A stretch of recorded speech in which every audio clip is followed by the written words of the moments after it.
मैं नादान उससे इतना प्यार कर बैठी थी कि मैं उसकी हर बात मान लेती थी। यहाँ तक कि उसके कहने पर मैं उससे अपने जिस्म की तस्वीरें भी शेयर कर चुकी थी।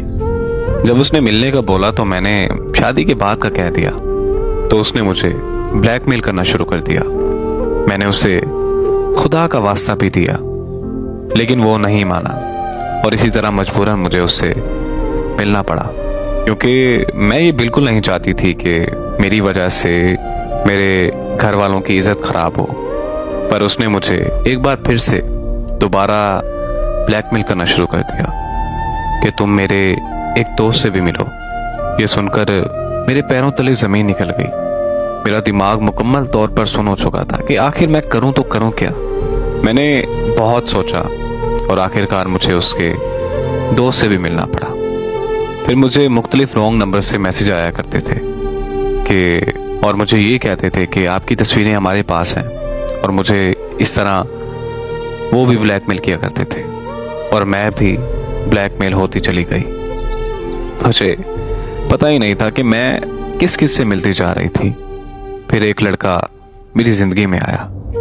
उसने मुझे बहुत प्यार दिया, बहुत इज्जत दी। मैं बहुत खुश थी, और जब उसे मेरी तस्वीरों का पता चला तो वो भी मुझे छोड़ गया। उसके छोड़ जाने के बाद मैंने ब्लैकमेल होना बंद कर दिया। वो तस्वीरें मेरे घर तक आ गईं। मेरे घर वालों की इज्जत मिट्टी में मिल चुकी थी।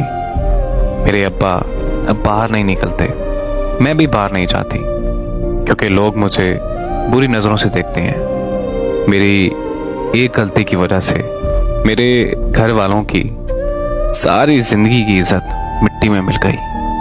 अब मैं सारा दिन एक कमरे में बंद होकर रोती रहती हूँ और खुद को कोसती रहती हूँ कि मैंने आखिर इतनी बड़ी गलती क्यों की। अब मैं किसी से शादी करने का भी नहीं सोच सकती, क्योंकि ऐसी लड़की से कोई शादी नहीं करेगा।